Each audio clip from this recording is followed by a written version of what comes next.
Welcome to Swapnil सायस. आणि जसं हे मागचं चित्र जे आहे बॅकग्राऊंड मधलं एक छान सकाळचं चित्र, असंच एका छान सकाळी आपण आजच्या आपल्या टॉपिकला सुरुवात करतोय. काय बघू द्या आजचा टॉपिक. त्याच्या आधी आजचा सुविचार काय म्हटलंय बघा याच्यात. To the mind that is still whole universe surrenders. Lao Tzu. Lao Tzu एक प्राचीन चायनीज विचारवंत होते. ठीक आहे. आणि माझ्या आवडत्या विचारवंतांपैकी एक आहेत हे लावजू. त्यांचे काही काही वाक्य इतके सुंदर आहेत ना, जसं की हे. To the mind that is still whole universe surrenders. जे मन स्थिर आहे त्याच्या पुढे पूर्ण ब्रह्मांड जे आहे ते शरणागती स्वीकारतं. म्हणजेच काय, ज्या व्यक्तीचं मन शांत आहे, स्थिर आहे, त्याच्यासाठी सगळ्या गोष्टी साध्य आहेत. तो सगळ्या गोष्टी साधू शकतो, मिळवू शकतो. महत्वाचं काय, मनाला स्थिर ठेवणं. आणि मला वाटतं, एक माझ्या स्वतःच्या अनुभवावरून जे मी बघतोय, की जीवनात सगळ्यात कठीण गोष्ट पण हीच आहे, मनाला स्थिर ठेवणं.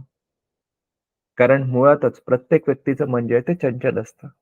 आज आपल्याला वाटतं युपीएससी करावं, उद्या वाटतं की नको जाऊ दे एमपीएससी करू, मग परवा वाटतं जाऊ दे ना, कशाला राज्यसेवेची तरी तयारी तयारी करायची, ग्रुप बी ग्रुप सी चं पण बघू. कधी वाटतं जाऊ दे, काय या नागरी सेवांच्या भानगडीत पडायचं, दुसरं काहीतरी करू, प्रायव्हेट जॉब बघू एखादा. कधी हे वाटतं, कधी ते वाटतं, कधी असं वाटतं, कधी अभ्यास करावा वाटतो, कधी नाही करावं वाटत. कधी शिक्षकांनी सांगितलेल्या गोष्टी ऐकावं वाटतात, कधी असं वाटतं नाही जाऊ दे, आपण आपल्या मर्जीने करू. असं हे सगळ्या गोष्टी होतात. आणि या तयारीच्या दरम्यान या सगळ्या गोष्टी होतात, नॉर्मल आहे. हे विचार डोक्यात येणं, कुठल्यातरी दुसऱ्या एखाद्या गोष्टीचं आकर्षण वाटणं. कारण आपलं मन चंचल आहे. पण किती सामर्थ्यपणे आपण त्याच्यावर नियंत्रण करतो, हे सर्वात महत्वाचं असतं. बरेचसे विद्यार्थी म्हणतात, की तयारीच्या दरम्यान निगेटिव्हिटी येते, अधेमध्ये थोडंसं डिप्रेशन येतं, काळजी वाटते, होईल, नाही होईल. बरोबर आहे. या नैसर्गिक गोष्टी आहेत. पण आपण खरंच त्या गोष्टीमध्ये किती रमतो, किती वाहून जातो, आपले हातपाय किती गार पाडून आपण प्रयत्न करणं सोडून देतो, किंवा हे सगळे विचार डोक्यात येत असतानाही, मनात शंका येत असताना, भीती येत असतानाही आपण आपले प्रयत्न मात्र सुरू ठेवतो. आपण ते थांबत नाही. हेच महत्वाचं असतं. ठीक आहे. त्याच्यामुळे आपल्या मनावर नियंत्रण ठेवा. कारण हा प्रवास जो आहे, हा मोठा प्रवास, एक लांब प्रवास आहे हा. आणि थोडासा, किंचित कठीण आहे. खूप कठीण नाहीये. अशक्य तर अजिबात नाही. पण जेव्हा कधी कुठे अडचण आली, काय आलं, म्हणून सोडून द्यायचं नाही. तीच खरी परीक्षा असते.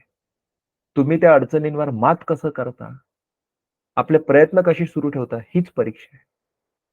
ठीक आहे. त्याच्यामुळे मन स्थिर ठेवा, सगळं काही साध्य होईल. चला, टॉपिकला सुरुवात करूयात. भारतीय परिषद कायदा 1909, इंडियन काउन्सिल्स ऍक्ट 1909.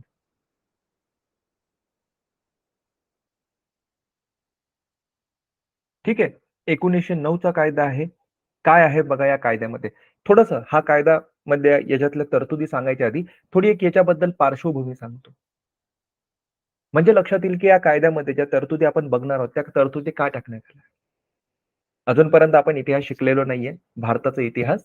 पण एक थोडक्यात मी तुम्हाला सांगतो. 1905 मध्ये बंगाल हा जो प्रांत होता, ब्रिटिश भारतातल्या सगळ्यात मोठ्या प्रांतांपैकी एक, सगळ्यात महत्वाच्या प्रांतांपैकी एक. कारण तिथूनच खरं म्हटलं तर ही जी कंपनी आहे, ईस्ट इंडिया कंपनी किंवा ब्रिटिश शासन जे आहे, हिचा भारतामध्ये विस्तार झाला. पण 1905 मध्ये लॉर्ड कर्झन, जे त्यावेळेस भारताचे व्हाईसरॉय होते, यांनी त्या बंगाल प्रांताची फाळणी केली. म्हणजे यांनी घोषणा केली की बंगाल खूप मोठा होतोय, या एवढ्या मोठ्या प्रांतावर शासन करणं शक्य नाहीये किंवा कठीण होत चाललंय दिवसेंदिवस. म्हणून काय करू, एक चांगल्या प्रशासनासाठी बंगालला एक चांगलं प्रशासन मिळालं पाहिजे, चांगल्या रीत्या त्याच्या प्रशासकीय बाबी आम्हाला हाताळता आल्या पाहिजे. म्हणून आपण काय करू, बंगालची फाळणी करू. पूर्व बंगाल, पश्चिम बंगाल अशा पद्धतीने 2 वेगवेगळे भाग करू आपण बंगालचे. हे लॉर्ड कर्झनने सांगितलं होतं किंवा ब्रिटिश सरकार असं सांगत होती, की याच्या मागचं कारण काय बंगालच्या फाळणीच्या मागचं? तर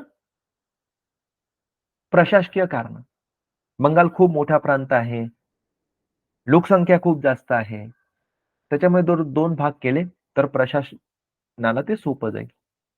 खरं कारण काय होतं, की बंगालमध्ये कुठेतरी जो राष्ट्रवादाचा उदय होत होता, त्याचा विस्तार होत होता. लोकांमध्ये त्याचा प्रसार होत होता. इंग्रजांना त्याच्यावर आळा घालायचा होता. कारण तुम्ही बघा, की सुरुवातीला इंग्रजांच्या विरुद्ध जो आवाज उठवण्यात आला प्रखरतेने, राष्ट्रवादाचा जो उदय झाला, त्याच्यासाठी तुम्ही जर बघा 2 महत्त्वाचे प्रांत, एक म्हणजे बॉम्बे, दुसरं म्हणजे बंगाल. त्यातल्या त्यात मला वाटतं, की या दोघांमध्ये जर आपण तुलना केली, तर बंगालमध्ये सुरुवात पहिले झाली. समाज प्रबोधनाची असो, राजा राममोहन राय वगैरे सारखे जे लोकं होते, हे तिथे होते बंगालमध्ये. भारतातलं पहिलं वृत्तपत्र, बेंगाल गॅझेट तिथेच सुरू झालं. त्याच्यामुळे सामाजिक प्रबोधन, लोकांमध्ये सरकारच्या नीतींबद्दल जागरूकता निर्माण करणं, राष्ट्रवादाची भावना तयार करणं, ही गोष्ट पहिले तिथे सुरू झाली. नंतर दुसरं आपण म्हणू शकतो, की बॉम्बे प्रांतामध्ये मग लगेचच्या काळात बॉम्बेमध्ये सुरुवात झाली. नंतर मग ती पसरत गेली. ब्रिटिशांचे जे काही आधिपत्याखालचे जे प्रांत आहेत, मद्रास असो, आग्रा असो, पंजाब असो, वायव्येकडील प्रांत असो, नंतर या ठिकाणी या गोष्टींचा प्रसार झाला. पण सुरुवात या ठिकाणी झाली आणि तुम्ही बघा आपल्या देशातली जी क्रांतिकारी चळवळ जी आहे, हिचा पण उगम तुम्हाला बंगालमध्ये दिसून येईल. खुदीराम बोस, प्रफुल्ल चाकी सारखे जे क्रांतिकारक आहे, हे बंगालचे होते. खुदीराम बोसने काय केलं तर व्हॉइसरॉयची जी ट्रेन होती, गाडी होती, तिच्यावर बॉम्ब फेकला होता.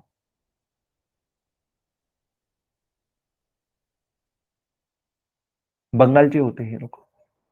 तर अशा प्रकारे भारतीय राष्ट्रवादाचा उदय जो आहे तो बंगालमध्ये झाला होता आणि झपाट्याने त्याचा प्रसार होत होता आणि ब्रिटिशांना त्याच्यावर नियंत्रण मिळवायचं होतं. ही फाळणी जी करण्यात आली, ही त्याच्यामुळे करण्यात आली आणि ही सांप्रदायिक तत्वावर होती. कारण पूर्वेकडचा जो बंगाल प्रांत आहे, हा मुस्लिम बहुल होता आणि पश्चिमेकडचा जो बंगाल प्रांत आहे, हा हिंदू बहुल होता. हिंदू मेजॉरिटी होती इथे. आणि म्हणून मग या सांप्रदायिक तत्वावर फाळणी करायची. आणि लोकांना, भारतीयांना हे दाखवून द्यायचं, की हिंदू आणि मुस्लिम वेगवेगळे आहेत. तुम्ही स्वतःला एक नका समजू. एकदम एकमेकांच्या गळ्यात गळा घालून वगैरे नका फिरू. तुम्ही वेगवेगळे लोक आहात. अरे बघ, तू हिंदू आहे, तू मुस्लिम आहे. तुम्ही कसं एकमेकांसोबत मिळून आमच्या विरुद्ध लढताय? असं करू नका. हे असं ब्रिटिशांना आपल्याला सांगायचं होतं.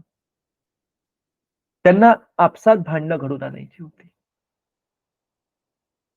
सांप्रदायिकतेला प्रोत्साहन द्यायचं होतं आणि त्या खरं कारण ते होतं, ती बंगालची फाळणी करण्यामागचं.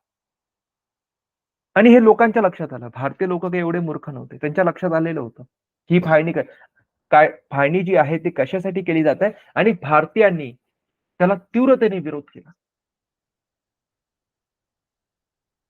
म्हणजे इंग्रजांना वाटलं, की जी गोष्ट सहज होऊन जाईल. आपण बंगालच्या फाळणीची घोषणा करू, बंगालची फाळणी करून टाकू, मग सहज सगळं होईल. तसं नव्हतं. भारतीयांच्या लक्षात आलं, की हे फाळणी कशासाठी करताय आणि त्यांनी इंग्रजांना सांगून दिलं आपल्या कृतीतून. जे त्यावेळेस निदर्शनं झाले, प्रदर्शनं झाले, ज्या सभा झाल्या, जनसभा, त्यांनी दाखवून दिलं, की आम्हाला कळतंय तुम्ही आमच्यामध्ये फूट पाडताय आणि आम्ही ते होऊ देणार नाही. म्हणजे अक्षरशः लोकांनी, हिंदू महिलांनी, मुस्लिम बांधवांना राख्या बांधल्या. हे दाखवण्यासाठी, की बघा तुम्ही जे आमच्यामध्ये फूट पाडायचा प्रयत्न करताय, आम्ही तसं होऊ देणार नाही. आमच्यामध्ये ती एकतेची भावना आहे. तर ही एक पार्श्वभूमी होती या कायद्याच्या मागची. त्याच्यानंतर त्यावेळेसचा जो पक्ष होता, भारतातला जो प्रमुख राजकीय पक्ष जो होता, काँग्रेस, यांनी पण स्वदेशी आंदोलन वगैरे असं यांची सुरुवात केली. पण त्याच्यातच अजून एक घटना जी घडली, ती ही, की 1907च्या सुरत अधिवेशनामध्ये काँग्रेसमध्येच फूट पडली. काँग्रेसमध्ये दोन मोठे गट अस्तित्वात होते.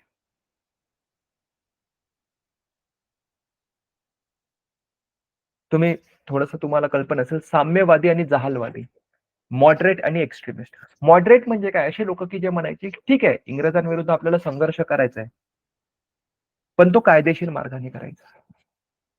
एकदम टोकाची भूमिका नाही घ्यायची. लगेच इंग्रजांना म्हणायचं नाही, तुम्ही आमचा देश सोडून निघून जा. नाही. जरी आपल्या मनात ते असलं, तरी असं करायचं नाही. सुरुवातीला काय म्हणायचं, की ठीक आहे, आम्हाला प्रतिनिधित्व द्या. तुमच्या ज्या विधान परिषदा आहे, हे जे कार्यकारी मंडळ आहे, याच्यामध्ये आम्हाला जागा द्या. हळू मग असं याच्यातून पुढे जात मग कधीतरी जेव्हा असं वाटलं, की इंग्रज आता कमजोर झाले किंवा आपल्यामध्ये ते आता सामर्थ्य निर्माण झालंय, की आपण आपल्या देशावर शासन करू शकतो, त्यावेळेस मग कदाचित इंग्रजांना म्हणायचं, की ठीक आहे, आता बघा तुम्ही आमचा देश सोडून जायचा विचार करा. ही त्यांची पद्धत होती, ही विचारशैली होती. साम्यवादी जो गट होता काँग्रेसमधला त्यांची. दुसरा एक गट होता काँग्रेसमध्ये, तो म्हणजे जहालवादी, एक्स्ट्रीमिस्ट. याचे खूप सुंदर प्रतीक म्हणजे लोकमान्य टिळक. त्यांचं एक वाक्य बघा खूप प्रसिद्ध आहे. स्वातंत्र्य हा माझा जन्मसिद्ध अधिकार आहे.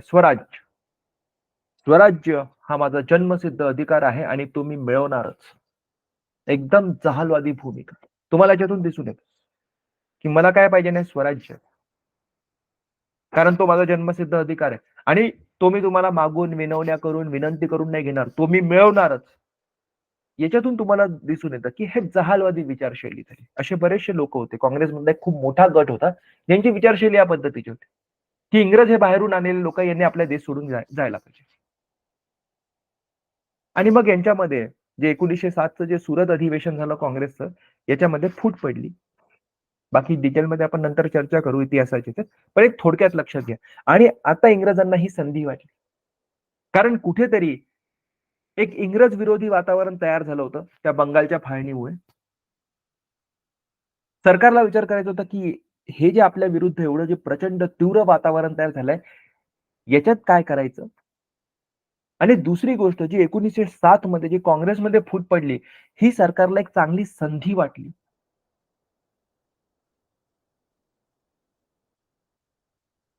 काँग्रेसला तोडायची. कशा पद्धतीने तोडायचं? की हा जो मवाळवादी जो गट आहे काँग्रेसमधला, याला आपल्याकडे घ्यायचं. मॉडरेट्स ज्यांना इंग्लिशमध्ये म्हणतात, याला आपल्याकडे आकर्षित करायचं आणि जो जहालवादी गट आहे, याच्या विरुद्ध कठोर नीती राबवायची. जसं की त्यांनी त्यावेळेस लोकमान्य टिळकांना 6 वर्षासाठी तुरुंगवासाची शिक्षा सुनावली. इतरही जे जहालवादी नेते होते, कोणाला जेलमध्ये टाकलं, कोणाला तडीपार केलं, वगैरे अशा पद्धतीने त्यांच्या विरुद्ध कठोर धोरण वापरायचं. आणि जे मवाळवादी आहे, मॉडरेट्स आहे, जे म्हणतात आहे की नाही, आम्हाला स्वातंत्र्याचं आम्ही सध्या बोलत नाही. आम्हाला फक्त थोड्याशा जागा द्या, थोडं प्रतिनिधित्व द्या. यांना आपल्याकडे आकर्षित करायचं. आणि त्याच्यासाठी म्हणजे या पार्श्वभूमीवर हा कायदा पारित करण्यात आला. भारतीय परिषद कायदा 1909, इंडियन काउन्सिल्स ऍक्ट 1909. काय होतं बघा याच्यातल्या तरतुदी. या कायद्याला मोर्ले मिंटो सुधारणा असं पण म्हणतात. लॉर्ड मोर्ले हे त्यावेळेसचे भारत सचिव होते. जे तुम्हाला तो सूटबूट मधला माणूस दिसतोय डावीकडचा, हे लॉर्ड मोर्ले होते भारत सचिव. लंडन मध्ये असायचे हे. आणि जे उजवीकडे दिसते तुम्हाला चित्रामध्ये, बाजीराव सारख्या मिशीवाले, बाजीराव मस्तानी पिक्चर मध्ये जे दाखवलंय जसे मिशा, रणवीर सिंगच्या तशा मिशीवाला हा जो व्यक्ती दिसतोय युनिफॉर्म घालून, हे आहे लॉर्ड मिंटो. हे त्यावेळेस भारताचे व्हॉइसरॉय होते. या दोघांनी मिळून हा कायदा बनवला होता, किंवा त्याच्यातल्या तरतुदी बनवण्यामध्ये या दोघांचं मुख्य योगदान होतं. म्हणून याला मोर्ले मेंटो सुधारणा असंही म्हणतात. काय होतं बघा, केंद्रीय विधान परिषदेच्या सदस्य संख्येत वाढ. केंद्रामध्ये जी विधान परिषद होती, कायदे बनवणारी जी संस्था होती, तिच्या सदस्य संख्येमध्ये वाढ करण्यात आली. किती वाढ केली बघा. हा कायदा लागू व्हायच्या आधी 16च होते सदस्य, आता 60 सदस्य झाले. आता लक्षात घ्या, जेव्हा मी केंद्र म्हणतो, तर डोक्यात दिल्ली येऊ देऊ नका. कारण सध्यापर्यंत भारताची राजधानी जी आहे ती कलकत्ता आहे. 1911 मध्ये भारताची राजधानी कलकत्त्यावरून दिल्लीला हलवण्यात आली. आपण 1909 ची गोष्ट करतोय. राजधानी जी आहे ब्रिटिश भारताची, ती कलकत्ताच आहे. ठीक आहे. तर कलकत्त्यामध्ये जी विधान परिषद होती, केंद्रीय पातळीवरची, बंगाल प्रांताची नाही, केंद्रीय पातळीची जी विधान परिषद होती, त्याच्यामध्ये सदस्य संख्या या कायद्याअंतर्गत वाढवण्यात आली. पहिले 16 होते, आता सरळ 60 सदस्य करण्यात आले. एवढी वाढ करण्यात आली. ठीक आहे. का बरं? कारण मी तुम्हाला सांगितलं, की जो काँग्रेसमधला जो मवाळवादी गट होता, ज्यांना ऍक्च्युअली सरकारमध्ये जाऊन, विधान परिषदांमध्ये जाऊन काम करायचं होतं, ज्यांना या पद्धतीने संघर्ष करायचा होता, त्यांनाही आकर्षित करायचं होतं सरकारला किंवा त्यांना आपल्या बाजूने करायचं होतं. जेणेकरून ज्यावेळेस सरकार जहालवादी गटाविरुद्ध कारवाई करेल, तर कोणी त्याच्यावर आक्षेप नाही घेतला पाहिजे. आणि तो प्रयत्न यशस्वी झाला. ठीक आहे. त्याच्यानंतर प्रांतीय विधान परिषदांमध्ये पण सदस्य संख्या जी आहे, याच्यात वाढ करण्यात आली. प्रत्येक प्रांतामध्ये वेगवेगळी संख्या होती. ठीक आहे. बॉम्बेची वेगळी होती, मद्रासची वेगळी होती, बंगालची वेगळी होती, आग्र्याची वेगळी होती. हे हे जे काही प्रांत आहेत, त्याच्यातल्या ज्या विधान परिषदा आहेत, त्याच्यात पण जी सदस्य संख्या याच्यात वाढ करण्यात आली. त्याच्यानंतर केंद्रीय विधान परिषदेत शासकीय बहुमत कायम राखले गेले. म्हणजे प्रांतांना यांनी सूट दिली, की तुम्ही अशासकीय बहुमत ठेवू शकता. असावंच असं नाही.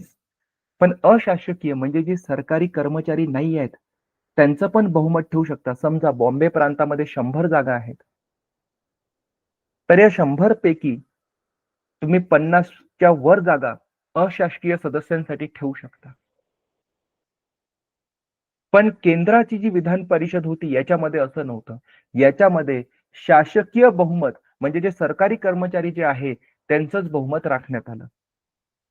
प्रांतीय विधान परिषदात अशासकीय बहुमत असू शकते. असलंच पाहिजे असं काही नाही. प्रांतांचे गव्हर्नर ठरवणार, की यांना किती जागा अशासकीय जे सदस्य आहे यांच्यासाठी ठेवायचे आहेत. ठीक आहे. आणि जर त्या गव्हर्नरला वाटलं, की नाही अशासकीय सदस्यांचं बहुमत असायला हरकत नाही, तर तो ठेवू शकतो, अशी ही तरतूद होती. त्याच्यानंतर विधान परिषदांना अधिक अधिकार देण्यात आले. आपण मागच्या कायद्यामध्ये बघितलं होतं.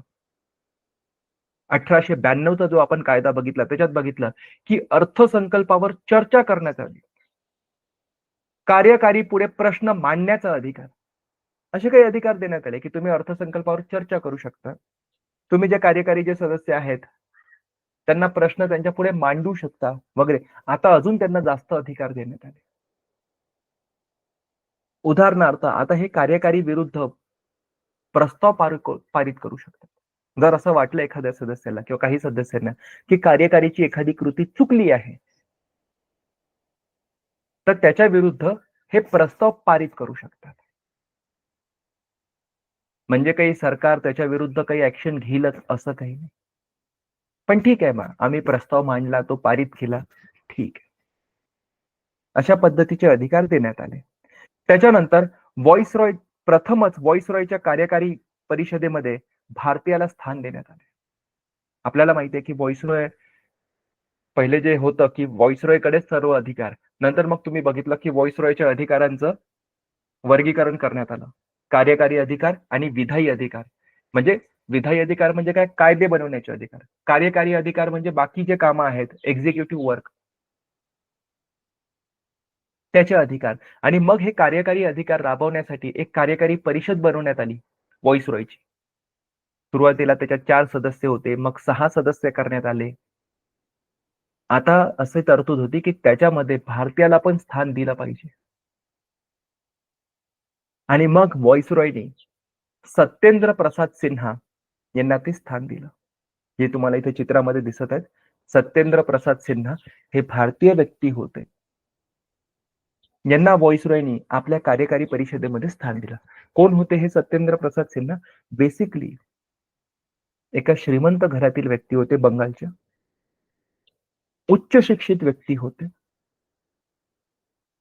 आणि याच्यापूर्वी व्हॉइसरॉयच्या कार्यकारी परिषदेमध्ये स्थान देणे आणि हे बंगाल आणि ओडिसाचे गव्हर्नर पण राहिले.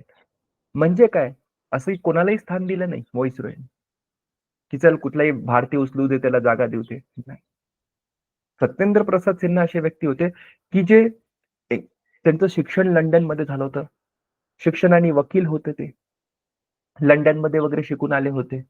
आणि भारतीय तुम्ही म्हणू शकता की भारतीय फक्त त्यांचा जन्म इथला, मूळ इथला होता भारतातला. बाकी यांची जीवनशैली, यांची विचारशैली पूर्णपणे इंग्रजांची होती, ब्रिटिश होती. कारण जमीनदारी कुटुंबात जन्म झाला होता, गर्भ श्रीमंत. जमीनदार जे होते ते इंग्रजांवरच अवलंबून होते. इंग्रजांमुळेच ही जी कायमधारा पद्धत वगैरे जी इंग्रजांनी लागू केली, याच्यामुळे जमीनदार जे आहे हे श्रीमंत झाले किंवा यांच्या श्रीमंतीत जास्त भर पडला या पद्धतींमुळे. आणि हा जो वर्ग होता जमीनदारी वर्ग, हा म्हणजे इंग्रजांना तुम्ही म्हणू शकता की त्यांना लॉयल होता किंवा त्यांच्याबद्दल एकदम एकनिष्ठ होता. कारण यांचे हितसंबंध जे आहे हे इंग्रजांशी जुळलेले होते. अशा कुटुंबातील हे व्यक्ती होते सत्येंद्र प्रसाद सिन्हा. लंडनमध्ये वगैरे शिकून आले. इंग्रजांबद्दल खूप आपुलकी, खूप आदर असणारे व्यक्तिमत्व होते. उच्च शिक्षित होते. प्रशासकीय गोष्टी समजत पण होते. कसं चालतात गोष्टी, काय होतं, कायद्याचं ज्ञान होतं. म्हणून यांची नियुक्ती व्हाईसरॉयनी आपल्या कार्यकारी परिषदेमध्ये केली. हे प्रथम भारतीय व्यक्ती होते ज्यांना व्हाईसरॉयच्या कार्यकारी परिषदेमध्ये जागा मिळाली. ठीक आहे. त्याच्यानंतर मुस्लिमांसाठी वेगळे मतदारसंघ तयार करण्यात आले.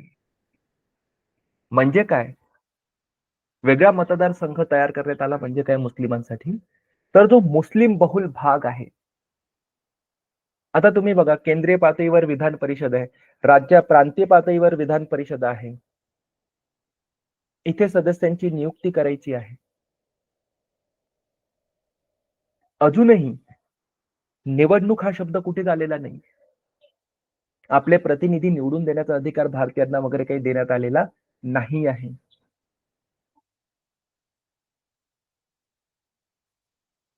मग समजा एखादा मुस्लिम बहुल भाग आहे, या भागातून एका सदस्याला निवडायचं आहे. मग कोणाला निवडला जाईल? तर मुस्लिम सदस्यालाच निवडला जाईल. जरी समजा तिथे 60% मुस्लिम आहेत, 40% हिंदू आहेत किंवा इतर धर्मीय आहेत, तर इतर धर्मियाची निवड नाही केल्या जाणार. कारण की तो मुस्लिम बहुल प्रदेश आहे. तिथे मुस्लिम लोक मेजॉरिटीमध्ये आहे. तिथली जी लोकसंख्या आहे त्याच्या 50% पेक्षा जास्त लोकसंख्या मुस्लिमांची आहे. म्हणून या कायद्यामध्ये अशी तरतूद होती की अशा मतदारसंघातून मुस्लिम व्यक्तीचीच निवड केल्या जाईल.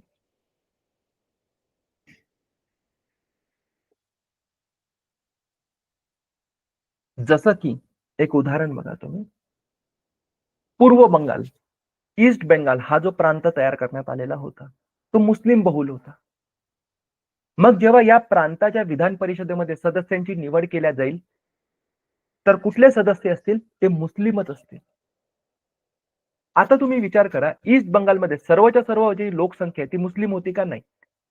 हिंदूही होते त्याच्यात, काही काही शीखही असतील, काही ख्रिश्चनही असतील, इतरही म्हणजे धर्मांचे लोक असतील.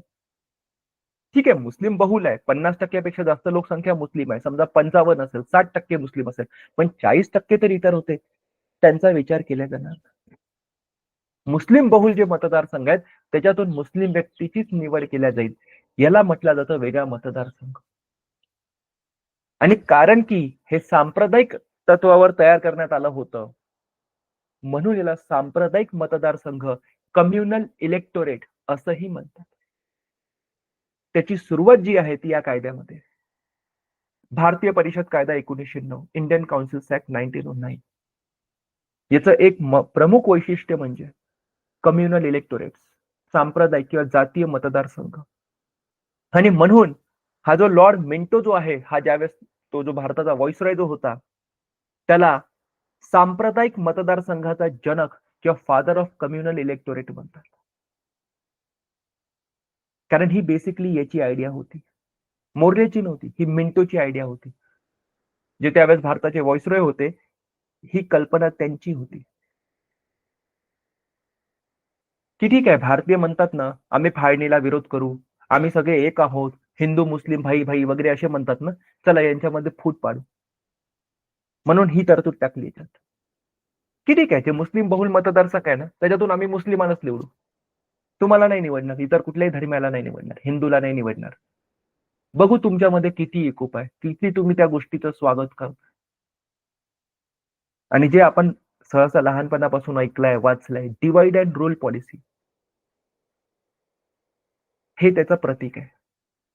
इंग्रजांची ती जी नीती होती, जे धोरण होतं, डिव्हाइड अँड रूल, भारतीयांना वाटा, यांच्यात आपसात भेदभाव करा, आपसात फूट पाडा यांच्यामध्ये आणि मग यांच्यावर राज्य करा, ही जी नीती होती, त्याचं एक प्रतीक म्हणजे हे वेगळे मतदारसंघ किंवा सांप्रदायिक मतदारसंघ, त्याची सुरुवात इथून झाली.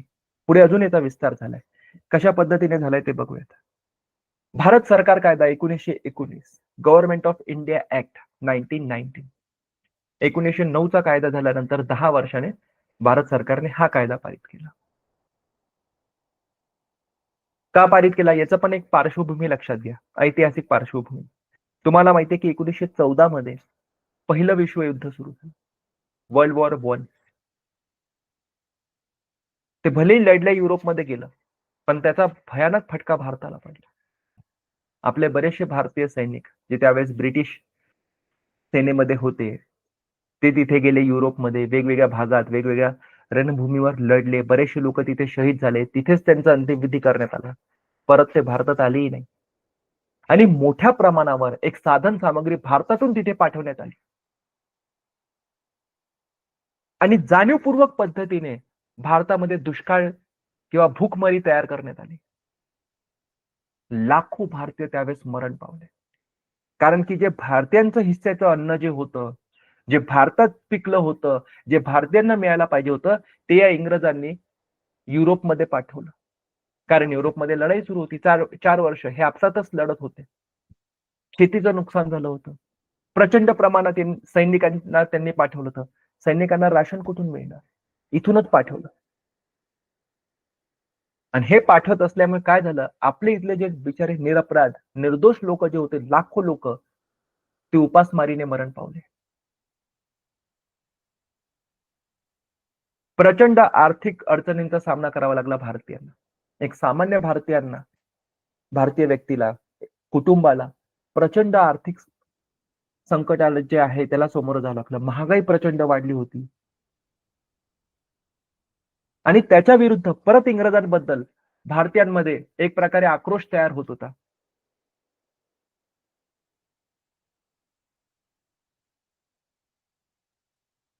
त्याच्यानंतर या युद्धाच्या दरम्यान हे जे रावलेट कायदा वगैरे जे बनवला होता इंग्रजांनी भारतीयांच्या आक्रोशावर बळजबरीने मात करण्यासाठी, त्याच्याबद्दलही लोकांमध्ये असंतोष होता. जालियनवाला बाग सारख्या ज्या घटना घडल्या, जिथे निरपराध स्त्रिया, लहान मुलं, शस्त्रहीन जे पुरुष आहे, यांच्यावर इंग्रजांनी जे निर्घुणपणे गोळ्या चालवल्या होत्या, हजारो लोकांना जे मारलं होतं त्या जालियनवाला बागमध्ये, त्याच्यामुळे पण भारतीयांमध्ये संताप होता, राग होता. आणि या सगळ्या पार्श्वभूमीवर इंग्रजांनी हा कायदा बनवला. कशाला बनवला? परत एकदा एक जो भारतीय लोकांचा एक गट होता, त्याला खुश करण्यासाठी. यांना वाटलं तसं केल्याने आपल्याबद्दलचा जो आक्रोश आहे तो लोकांचा कमी होईल. तसाच प्रयत्न याच्यात होता. काय होतं बघा याच्यातल्या तरतुदी. तर या कायद्याला मॉन्टेगू चेम्सफोर्ड सुधारणा असं पण म्हणतात.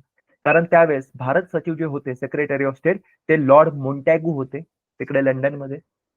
आणि भारतामध्ये जे व्हॉइसरॉय होते ते म्हणजे चेम्सफोर्ड होते, लॉर्ड चेम्सफोर्ड. या चित्रामध्ये दोघंही दिसत आहे. जो सूटबूट घातलेला माणूस आहे, हे आहेत लॉर्ड चेम्सफोर्ड, भारताचे व्हॉइसरॉय होते त्यावेळेस. आणि हे आहे एडविन मॉन्टॅगू, हे त्यावेळेस secretary of state for India म्हणजे भारत सचिव होते. ठीक आहे. तर यांची प्रमुख भूमिका होती हा कायदा बनवण्यामध्ये, म्हणून याला मॉन्टॅगू चेम्सफोर्ड सुधारणा असंही म्हणतात. केंद्रीय आणि प्रांतीय विषयांमध्ये सीमांकन करण्यात आलं. म्हणजे या कायद्यामध्ये त्यांनी स्पष्ट सांगितलं की हे जे विषय आहे, याच्यावर कायदा करण्याचा, याच्यावर कृती करण्याचा अधिकार केंद्राचा असेल. इतर जे विषय आहे, हे काही विषय त्यांनी सांगितले की याच्यावर कायदा करण्याचा, याच्यावर कृती करण्याचा अधिकार प्रांतांना असेल, प्रोव्हिन्सेसला असेल. केंद्र त्याच्यात हस्तक्षेप करणार नाही. अशा प्रकारे आता वर्गीकरण करण्यात आलं. कारण काय होत होतं, एखादा विषय आहे, समजा कायदा आणि सुव्यवस्था, लॉ अँड ऑर्डर. आता याच्यावर दोघेही कायदा करायचे, केंद्रही कायदा करणार, प्रांतही कायदा करणार. मग बरेचदा कन्फ्युजन व्हायचं की कुठला कायदा लागू करायचा. उदाहरणार्थ, चोरीबद्दल कायदा, की एखाद्याने चोरी केली तर त्याला काय शिक्षा व्हायला पाहिजे. आता केंद्राने त्याच्यावर कायदा केला, समजा त्याला 5 वर्ष जेलमध्ये टाकायचं. एका प्रांताने कायदा केला की त्याला 3 वर्ष टाकायचं. मग प्रश्न असा व्हायचा की काय करायचं. जेव्हा एखाद्या चोराला पकडलं, मग प्रश्न असा तयार व्हायचा, त्याला 5 वर्षासाठी जेलमध्ये टाकायचं की 3 वर्षासाठी जेलमध्ये टाकायचं. कारण 2 कायदे, एकाच विषयावर 2 कायदे. हे एक उदाहरण म्हणून सांगतोय तुम्हाला. आणि ते टाळण्यासाठी यांनी आता या कायद्यामध्ये काय केलं की विषयांचं वर्गीकरण केलं. काही विषय केंद्राला दिले, उरलेले विषय प्रांतांना दिले. ठीक आहे. त्याच्यानंतर प्रांतामध्ये जे विषय होते त्याच्यामध्ये 2 अजून वर्ग तयार करण्यात आले. हस्तांतरित म्हणजे ट्रान्सफर्ड, ज्याला इंग्लिशमध्ये म्हणतात, आणि राखीव म्हणजे रिझर्व. हस्तांतरित म्हणजे काय, तर प्रांतांचे जे गव्हर्नर आहे, हे ते विषय भारतीय जे प्रतिनिधी आहे किंवा ज्या प्रांताचे जे विधान परिषदेमधले जे सदस्य आहे त्यांना हस्तांतरित करेल, किंवा जी विधान परिषद आहे तिला हस्तांतरित करते. की ठीक आहे, प्रांताच्या पातळीवर आपल्याला एवढे 10 विषय समजा मिळाले आहेत, याच्यातले हे जे 7 विषय आहेत याच्यावर कायदा कसा होईल, तर विधान परिषदेत होईल. प्रांताच्या पातळीवर जी प्रांतीय विधान परिषद आहे, इथे याच्यावर कायदा बनेल. विधान परिषदेचे सदस्य जे आहे ते आपसात चर्चा करतील, वादविवाद करतील त्याच्यावर, आणि मग तो कायदा पारित करेल, मतदान होईल. जर बहुमत मिळालं तर तो कायदा पारित होईल. ठीक आहे. पण काही जे विषय आहे याच्यावर कायदा करण्याचा अधिकार प्रांतीय विधान परिषदेला पण नसेल. याच्यावर कायदा फक्त प्रांतांचा गव्हर्नर करेल. काही चर्चा होणार नाही, काही वादविवाद होणार नाही, काही मतदान होणार नाही. प्रांतांचा गव्हर्नर, प्रांतांचे जे गव्हर्नर असतील हे त्याच्यावर कायदा बनवतील. असे जे विषय होते यांना राखीव विषय म्हटलं गेलं किंवा रिझर्व. कारण गव्हर्नरने ते स्वतःकडे रिझर्व ठेवले, राखीव ठेवले, ते विधान परिषदांना नाही दिले. थोडक्यात सांगायचं तर पहिलं तर काय केलं की जे एकूण विषय आहे ज्याच्यावर कायदे करण्याची गरज पडते, कायदे केले जातात, त्यांचं वर्गीकरण केलं, केंद्रीय आणि प्रांतीय. त्याच्यानंतर प्रांतीय पण जे विषय आहे याच्यात अजून वर्गीकरण केलं, किंवा तुम्ही म्हणा उपवर्गीकरण केलं, हस्तांतरित आणि राखीव. हस्तांतरित विषय म्हणजे कुठले विषय, असे विषय ज्याच्यावर कायदा करण्याचा अधिकार प्रांतीय विधान परिषदांना देण्यात आला होता. राखीव विषय म्हणजे असे विषय ज्याच्यावर फक्त प्रांतांचे गव्हर्नरच कायदा बनवू शकत होते, विधान परिषदेला अधिकार देण्यात आला नव्हता. साहजिक आहे, जे महत्वाचे विषय आहेत जसं की कायदा आणि सुव्यवस्था, महत्वाचा विषय, तो राखीव ठेवण्यात आला. जे एवढे महत्वाचे नाहीये, म्हणजे इंग्रजांच्या नजरेत, जे इंग्रज सरकार होतं त्याच्या नजरेत जे खूप महत्वाचे नाहीये ते त्यांनी हस्तांतरित केले. जसं की सार्वजनिक शिक्षण, पब्लिक एज्युकेशन करा, तुम्ही करा त्याच्यावर कायदा. सार्वजनिक आरोग्य किंवा पब्लिक हेल्थ हाही एक विषय असू शकतो, की ठीक आहे सरकारच्या नजरेत काही खूप महत्वाचं नाहीये. आरोग्य सेवा काय असल्या पाहिजे, लोकांपर्यंत कशा पोहोचवल्या पाहिजे, लोकांना काय अधिकार असतील, वगैरे वगैरे, याच्याशीच विषय आहे, संबंधित आहे. ठीक आहे, करा तुम्ही कायदा. अशा पद्धतीची ही रचना होती. यालाच म्हटलं जातं दुहेरी शासक पद्धती, डायआर्ची. 2 शासक आहेत बघा आता इथे. एक आहे प्रांतीय पातळीवर विचार करा. एक शासक आहे तिथला राज्यपाल किंवा गव्हर्नर. त्यावेळेस राज्यपाल म्हणत नव्हते, गव्हर्नर म्हणजे गव्हर्नर हा शब्द जास्त योग्य ठरेल. ठीक आहे. एक आहे तिथला गव्हर्नर आणि दुसरा आहे तिथला विधान परिषद, ज्याच्यात भारतीयांचा पण समावेश आहे. आता हे दोघं लोक मिळून तो प्रांत चालवत आहे. अशा पद्धतीला दुहेरी शासक पद्धती किंवा डायरची म्हणण्यात येतं. परवाच्या क्लासमध्ये आपण एक असाच कन्सेप्ट बघितला होता, आठवतंय का? दुहेरी असं काहीतरी होतं त्याच्यामध्ये.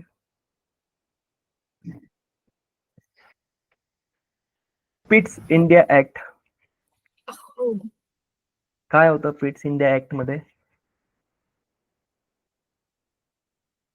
त्यामध्ये दुहेरी सरकार होतं. व्हेरी गुड, खूप छान. ठीक आहे. फिट्स इंडिया ऍक्ट 1784 मध्ये काय केलं त्यांनी? दुहेरी सरकार तयार केलं होतं, डबल गव्हर्नमेंट. आता इथे काय तयार करण्यात येत आहे? दुहेरी शासक पद्धती किंवा डायारची. दोन्ही वेगवेगळ्या गोष्टी आहेत.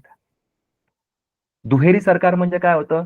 ईस्ट इंडिया कंपनीवर नियंत्रण ठेवण्यासाठी दोन वेगवेगळ्या संस्था तयार करण्यात आल्या होत्या.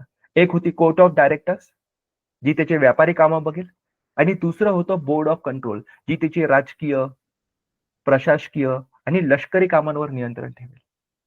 म्हणजे एकाच संस्थेवर नियंत्रण ठेवण्यासाठी दोन संस्था वेगवेगळ्या तयार करण्यात आल्या होत्या. याला डबल गव्हर्नमेंट किंवा दुहेरी सरकार म्हटलं गेलं होतं. आता आपण काय म्हणतोय? दुहेरी शासक पद्धती किंवा डायरची. कारण प्रांतांमधल्या लोकांवर शासन करण्यासाठी आता दोन वेगवेगळ्या संस्था तयार झाल्या. एक म्हणजे गव्हर्नर आणि दुसरी म्हणजे तिथली विधान परिषद. म्हणून दुहेरी शासक पद्धती किंवा डायरची. ठीक आहे, ही फक्त प्रांतीय पातळीवर होती, केंद्रात असं काही नव्हतं. ठीक आहे. प्रथमच केंद्रीय पातळीवर द्विगृही सभागृह स्थापन करण्यात आलं. केंद्रीय पातळीवर जी विधान परिषद होती त्याच्यामध्ये दोन सभागृह आता तयार करण्यात आले. पहिले एकच सभागृह होतं, आता दुसरंही सभागृह तयार करण्यात आलं. आणि हे जे प्रांत आहेत वेगवेगळे, बॉम्बे, मद्रास, आग्रा, बंगाल, पंजाब, अजून जे असतील त्यावेळेस, यांना प्रतिनिधित्व देण्यात आलं तिथे. ते जे दुसरं जे सभागृह होतं ते त्याच्यासाठी होतं की प्रांतांचे पण जे प्रतिनिधी आहे हे पण इथे असले पाहिजे. म्हणजे केंद्र जे कायदे बनवेल त्याच्यात प्रांतांचंही प्रतिनिधित्व असेल, अशा पद्धतीची रचना करण्यात आली होती. आणि यालाच इंग्लिशमध्ये बाय कॅमेरलिझम म्हणतात, द्विगृही सभागृह. कायदे बनवण्यासाठी जे दोन सभागृह असतात, अशा रचनेला इंग्लिशमध्ये बाय कॅमेरॅलिझम म्हणतात. बाय म्हणजे दोन, बाय कॅमेरॅलिझम, दोन सभागृह असले. ठीक आहे. हे केंद्रीय पातळीवर करण्यात आलं. त्याच्यानंतर देशात पहिल्यांदा थेट निवडणुका घेण्याची तरतूद या कायद्यामध्ये होती. हे खूप महत्वाचं आहे. आतापर्यंत तुम्ही बघा, देशामध्ये थेट निवडणुका होत नव्हत्या. म्हणजे डायरेक्ट थेट निवडणुका म्हणजे काय? की सामान्य लोक एक किमान जे निकष त्यांच्या पुढे जे ठेवले ते निकष पूर्ण करणारे सामान्य लोक जेव्हा आपल्या प्रतिनिधी निवडतात प्रत्यक्ष पद्धतीने, त्याला थेट निवडणुका किंवा डायरेक्ट इलेक्शन्स म्हणतात. जसं की आता आपल्या देशात आहे. काय निकष आहे? तुम्ही 18 वर्षाच्या वर पाहिजे, भारतीय नागरिक पाहिजे, अजून असे एक दोन निकष आहे बस, बाकी काही नाही. 18 वर्षाचे झाले तुम्ही भारतीयात, जा तुमचं नाव नोंदणी करा मतदार यादीमध्ये आणि आपला प्रतिनिधी निवडा. राज्य पातळीवर असो किंवा केंद्रीय पातळीवर असो, लोकसभेसाठी असो किंवा राज्याच्या विधानसभेसाठी असो, किंवा इव्हन हे जे जिल्हा परिषदेच्या वार्ड मेंबरच्या वगैरे ज्या निवडणुका होतात याच्यात आपण जाऊन मतदान करू शकतो. Direct election. याच्या पूर्वी, आता हे जे आपण बघतोय याच्या पूर्वी इथे असं नव्हतं, थेट निवडणुका नव्हत्या. काय होतं? नियुक्ती. मोस्टली हे जे व्हॉइस रॉय आणि गव्हर्नर जे आहे हे नियुक्त करायचे लोकांना, किंवा जे इतर स्थानिक संस्था होत्या जसं की महानगरपालिका, बॉम्बे महानगरपालिका, मद्रास महानगरपालिका, हे आपसामध्ये निवडणूक घेऊन आपले प्रतिनिधी प्रांतीय विधान परिषदेत आणि केंद्रीय विधान परिषदेत पाठवायचे. बेंगाल चेंबर्स ऑफ कॉमर्स, अशा ज्या वाणिज्य संस्था होत्या, व्यापारी संस्था होत्या, यांचं प्रतिनिधित्व होतं, जमीनदारांचं प्रतिनिधित्व होतं, भारतातले जे विद्यापीठ होते यांचं प्रतिनिधित्व होतं. अशा पद्धतीने होतं. डायरेक्ट सामान्य भारतीय लोक मतदान करत नव्हते, त्यांना तो अधिकार नव्हता. तो अधिकार त्यांना आता या 1919च्या कायद्यामध्ये देण्यात आला. पण तो अधिकार पण काही सगळ्यांना देण्यात नाही आला की सगळे सामान्य भारतीय जे 18 वर्षाच्या वर आहे किंवा जे काही ते मतदान करू शकतील, नाही. त्याच्यासाठी निकष ठेवण्यात आले.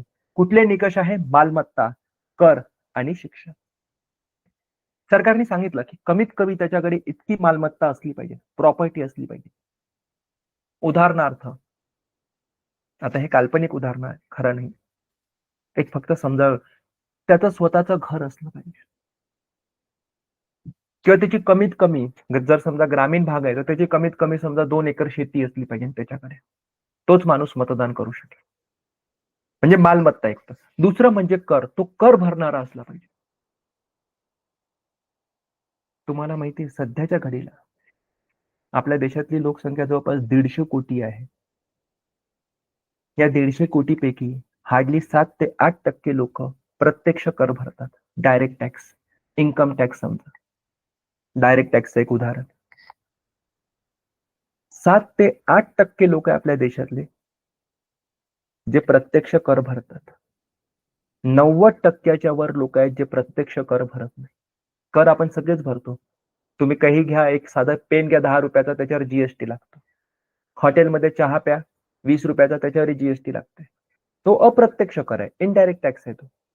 हे काय डायरेक्ट इनडायरेक्ट ते नंतर सांगतो तुम्हाला, पण एक लक्षात घ्या. डायरेक्ट टॅक्स जसं की इन्कम टॅक्स, माझं उत्पन्न एका मर्यादेपेक्षा जास्त आहे, 5 लाखापेक्षा जास्त आहे, तर मी भारत सरकारला कर भरेन. असे भरणारे लोक हार्डली 7 ते 8% सध्याच्या घडीला.